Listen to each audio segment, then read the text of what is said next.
नवरात्रि का चौथा दिन माता का चौथा स्वरूप मां कुष्मांडा है। श्री दुर्गा का चतुर्थ रूप श्री कुष्मांडा है।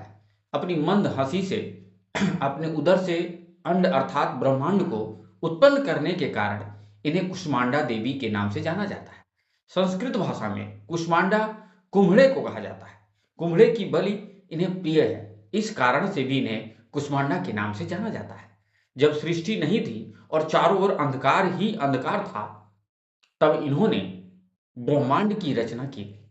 यह सृष्टि की आदि स्वरूपा है और आदि शक्ति भी। इनका निवास सूर्य मंडल के भीतर के लोक में है। सूर्य लोक में निवास करने की क्षमता और शक्ति केवल इन्हीं में है। कुष्मांडा देवी के शरीर की चमक भी सूर्य के समान ही है। कोई और देवी देवता इनके तेज और प्रभाव की बराबरी नहीं कर सकते। माता कुष्मांडा तेज की देवी हैं। इन्हीं के तेज और प्रभाव से दसों दिशाओं को प्रकाश मिलता है। कहते हैं कि सारे ब्रह्मांड की सभी वस्तुओं और प्राणियों में जो तेज है वो देवी कुष्मांडा की देन है। श्री कुष्मांडा की उपासना से भक्तों के समस्त रोग शोक नष्ट हो जाते हैं। इनकी आराधना से मनुष्य त्रिविध ताप से मुक्त होता है। मां कुष्मांडा सदैव अपने भक्तों पर कृपा दृष्टि रखती हैं। इनकी पूजा आराधना से हृदय को शांति एवं लक्ष्मी की प्राप्ति होती है।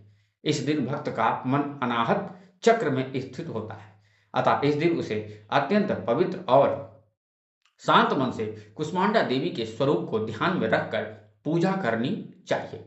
संस्कृत भाषा में कुष्मांडा कुम्हड़े को कहा जाता है। कुम्हड़े की बलि इन्हें प्रिय है, इस कारण भी इन्हें कुष्मांडा के नाम से जाना जाता है। देवी कुष्मांडा पूजा विधि।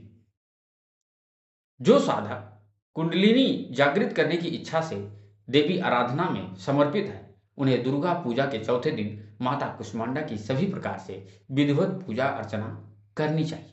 फिर मन को अनाहत में स्थापित करने हेतु मां का आशीर्वाद लेना चाहिए और साधना में बैठना चाहिए। इस प्रकार जो साधक प्रयास करते हैं उन्हें भगवती कुष्मांडा सफलता प्रदान करती हैं, जिससे व्यक्ति सभी प्रकार के भय से मुक्त हो जाता है और मां का अनुग्रह प्राप्त करता है।